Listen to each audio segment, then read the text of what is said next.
Ika-22 kabanata. Pagkatapos, sinabi ni David, "Dito sa lugar na ito itatayo ang templo ng Panginoong Diyos at ang altar para sa mga handog na sinusunog ng Israel." Ang paghahanda para sa pagpapatayo ng templo. Nag-utos si David na tipunin ang mga dayuhang naninirahan sa Israel.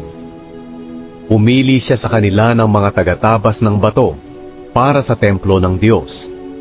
Nagbigay si David ng napakaraming bakal para gawing mga pako at bisagra para sa mga pintuan at maraming tanso na hindi na matimbang sa sobrang bigat. Naghanda rin siya ng napakaraming kahoy na sedro na dinala sa kanya ng mga Sidoneo at Tireo. Sinabi ni David, "Bata pa ang anak kong si Solomon at wala pa siyang karanasan. Kailangang ang templo ng Panginoon na itatayo ay napakaganda at magiging tanyag sa buong mundo. Kaya paghahandaan ko ito ngayon pa lang." Kaya lubusan ang paghahandang ginawa ni David bago siya mamatay. Pagkatapos, ipinatawag ni David ang anak niyang si Solomon at inutusang ipatayo ang templo para sa Panginoon, ang Diyos ng Israel. Sinabi ni David kay Solomon, "Anak, gusto ko sanang magpatayo ng templo para sa karangalan ng pangalan ng Panginoon na aking Diyos. Pero ito ang sinabi niya sa akin, sa dami ng labanang napagdaanan mo, maraming tao ang napatay mo. Kaya hindi kita papayagang magpatayo ng templo para sa karangalan ng aking pangalan. Ngunit bibigyan kita ng anak na lalaki na maghahari ng may kapayapaan, dahil hindi siya gagambalain ng lahat ng kanyang kalaban sa paligid. Ang magiging pangalan niya ay Solomon, at bibigyan ko ng kapayapaan ng Israel sa kanyang paghahari. Siya ang magpapatayo ng templo para sa karangalan ng aking pangalan. Ituturing ko siyang anak, at ako'y magiging kanyang ama. Maghahari ang mga angkan niya sa Israel magpakailanman.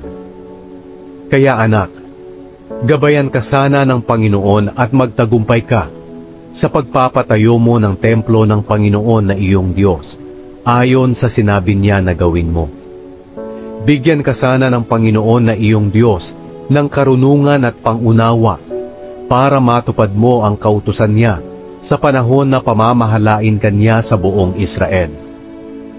At kung matupad mo ng mabuti ang mga utos at mga tuntunin na ibinigay niya sa Israel sa pamamagitan ni Moises, magiging matagumpay ka. Kaya magpakatatag ka at magpakatapang.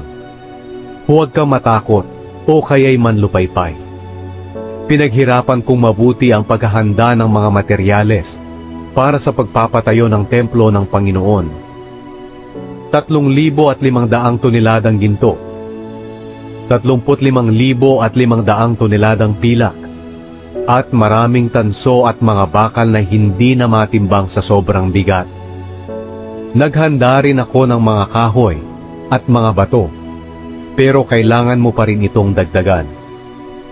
Marami kang manggagawa, mga tagatabas ng bato, mga mason, mga karpintero, at mga taong may kakayahan sa anumang gawaing ginto, pilak, tanso at bakal.